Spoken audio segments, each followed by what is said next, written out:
In the same hadiths that you use to believe in the compilation of the Quran, those same hadiths talk about certain surahs of the Quran being larger than they are now currently found.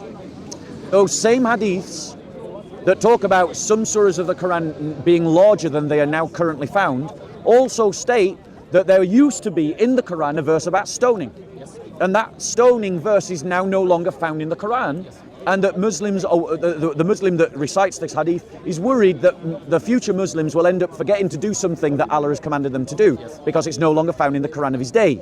So what we've got in the same hadiths that you're using to justify the idea that the Quran was compiled and brought together are clear statements in those same hadiths that some surahs are now much smaller today than they were at the time of Muhammad.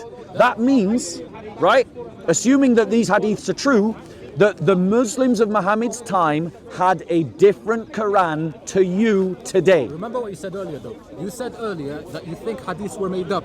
Yes. To reconcile the fact that there are multiple recitations. Correct. Yes, but now you're using hadith to demonstrate that there was... Great. I'll be consistent. I'll chuck them all out. If you will agree to chuck them all out with me. No. Right, then I can use them then. I can, but I'll tell you what that demonstrates. What that demonstrates is the aggravation of those verses, because if you think that hadiths were made up to reconcile the fact that there were different verses, then that means that those would have been taken out, because those do not prove the point. However, simple question, Amir. Yeah. May I? Sorry, I don't want to interrupt. Let me finish your point. If it's on the same point, yeah. Okay. So when I was quoting the hadith, not quoting, but when I was referencing the hadith that talked about the stoning verse, you were saying yes. Do you agree that there is a hadith that talks about the stoning verse being in the Quran at the time of Muhammad? Do you agree that same hadith says that it is no longer found in the Quran? It's no longer in the Quran. It's no longer in the Quran. Is it therefore fair for me to say that at the time of Muhammad there was a Quran that existed that is different from the Quran that you have today? There were verses that were aggravated, yes.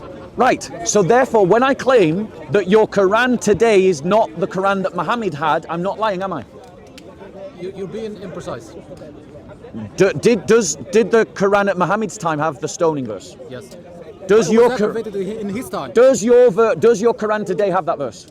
No, but it was aggravated at the time of the Abrogated. Prophet. Abrogated, yes. Yeah. Abrogated at the time of the Prophet. Right. The early history of the Quranic text opens a gap that cannot be ignored. Classical traditions record not just one, but several passages that were once recited as revelation, yet do not appear in the Quran as it exists today. The stoning verse is the most well-known example, but authentic reports also state that certain surahs in Muhammad's time were significantly longer than the versions now preserved, and that portions once recited disappeared, so much so that later generations feared Muslims would forget commands that had originally been revealed. The fact that these details come from internal sources shows that the community's memory of revelation was broader than the text that ultimately survived. This phenomenon highlights that early revelation was never transmitted purely through writing. It depended heavily on oral preservation. When the Quran was standardized under Uthman, the process was not merely one of collecting material, it was an act of canon formation. Only selected traditions were included in the official text, while others, though memorized and acknowledged by early believers, were left out. The standardized mushaf is therefore not a full reproduction of everything once regarded as revelation. It is the result of editorial decisions that shaped its final form. Modern philological studies reinforce this picture. The earliest Qur'anic manuscripts reveal textual instability, variations in orthography, the absence of dots and vowel marks, and differences in reading traditions, all pointing to a period when the text had not yet solidified into a single uniform form. The traditions about the stoning verse, the longer surahs, and missing passages stand as historical reflections of a time when the Qur'anic corpus was far more fluid than the canon known today. The implications are unmistakable. If internal traditions acknowledge revelations no longer found in the mushaf, if the history of codification involved selection and reduction, and if early manuscripts do not exhibit perfect uniformity, then the claim that the modern Quran is letter for letter identical to the original revelation cannot be sustained historically. Both internal evidence and manuscript data demonstrate that the Quranic text underwent a complex, layered, and thoroughly human process in its formation. Abrogated. Yes. Yeah. Abrogated at the time of the Prophet. Right. Including the breastfeeding verses, including a lot of verses. Yep. Literally, the hadith about the stoning verses demonstrates that they have not been lost due to loss of manuscript. Yep. Because Omar clearly says we memorized those verses. So Omar himself narrating knows the verses, but he said they were abrogated and the ruling stayed. And if it was not that he was afraid that people would forget that, Yep. he would have put it. That means he knows it. It's something that people knew, but because the Prophet abrogated it, that's Yep. why it was taken out. Right, so the first point of my claim then is now established. The Quran of today is not the same as the Quran of Muhammad's time. Let me Go on, I'll let you, yeah. I will just say that the Quran that we have today is the same that was at the time of the death of the Prophet. Right, so now let me respond to that. Because the Quran is just a giant mess, right? Here's why. The Quran permits the drinking of alcohol and the praying towards Jerusalem, but then abrogates it with other verses, does it not? Yes. Right, yeah. Right, but those verses can still be found in the Quran. So what we've got are three examples. Two examples of verses that are abrogated that can still be found in the Quran, and one example of a verse that is abrogated that can't be found in the Quran. In other words, there is no consistency about how the Quran was written. In other words, we've got examples of abrogated verses that you can still find, and examples of abrogated verses that you can't find. There's no consistency in the methodology of the compilation of the Quran. It's not the compilation, it's what the Prophet ordered. I have a better idea. Yes. I have a better solution. Yeah. That a lot of what you believe about the Quran was invented after Muhammad's death. I wouldn't. Literally, the same hadith. The hadiths prove our point, because if They also prove my point. If it looked bad for them to say those things, they wouldn't have said it. Which is what you're saying, that hadiths were made up. If that was the case and things were being made up, taken away in order to make a narrative, that would mean that those we cannot find those hadiths. Those hadiths would have been lost. But even then, those same hadiths that we use tell us that Muslims were disputing about how to recite the Quran. Yes. Remember when the Muslim armies were on the verge of invading Armenia, and not the companions, but the leaders of the armies went back to the companions and said, save the people because they're arguing over how to recite the Quran. Yes. Why would you argue? Now remember, this is after the death of Muhammad. Yes. Right? Because you said, and so I'm responding to your argument directly, you said, okay, the Quran that was around when Muhammad was alive is different from the Quran that we have today, but it is the same as the Quran that was there at Muhammad's death. Yes. But the hadiths that we're using also state that after Muhammad's death, Muslims were arguing about how to recite the Quran. Yes.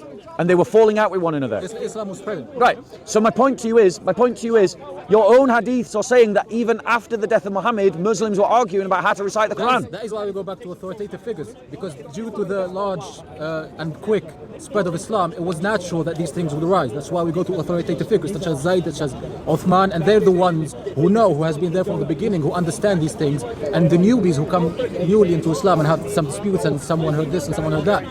Their opinion is not as valid as the ones when you go back to Uthman or Zayd. That's why we take them over the new people. Okay. Does that make sense? Yeah, it makes sense. Okay. But for me, what this demonstrates, this for me confirms my essential argument, which is that the Quran has largely been preserved. And I'll even go further and I'll say that the essential message of the Quran is completely uncorrupted. The essential message of the Quran is definitely there. It has not been changed. The idea that there's one God, that Allah is that God, that Muhammad is his prophet, that Allah is one, that he doesn't have partners, that you shouldn't commit shirk. I accept that has been preserved, right?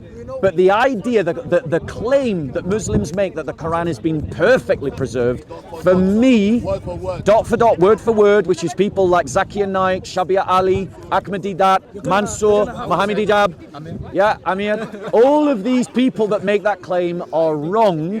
The evidence supports that the Quran has been subject to small change. If we read Islamic tradition as it actually appears, rather than the polished version presented by modern preachers, we are confronted with an unavoidable reality. Islam after Muhammad was not the same as Islam during Muhammad. The doctrines Muslims now consider core beliefs, including the claim that the Qur'an has been perfectly preserved, do not originate from the time of the Prophet.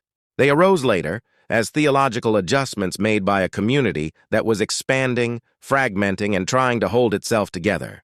The authentic hadith bear the most honest witness to this development. They record verses that were once recited as revelation but later disappeared, surahs that used to be far longer than the versions known today, and Qur'anic readings so contradictory that they caused chaos among Muslim troops. None of this fits the modern narrative that the Qur'an is unchanged, letter for letter.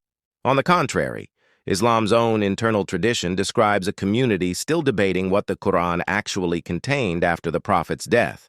The intervention of Caliph Uthman is the strongest historical evidence of this. If the Qur'an had truly been one unified text, there would have been no need for a nationwide standardization project, no need to burn competing manuscripts, and no need to forbid alternative versions. The very fact that Uthman felt compelled to do all of this reveals that textual plurality was not a minor issue. It was a historical reality. That standardization was not revelation, nor a command from God. It was a political decision designed to suppress division. In other words, when modern Muslims insist that the Qur'an we have today is an exact copy of what Muhammad recited, they are not quoting history. They are quoting post-Muhammadan theology, a theological reconstruction created because the community needed a stable claim of scriptural authority once diversity of readings became unavoidable. This is precisely what Bob exposes in the debate. The Islam you hear from today's preachers is not the Islam of the 7th century. Early Islam was fluid, contested, and in process. Later Islam, 8th, 9th century and beyond, reconstructed that past, smoothed out the differences, and built the narrative of perfect preservation to make the Qur'an appear untouchable.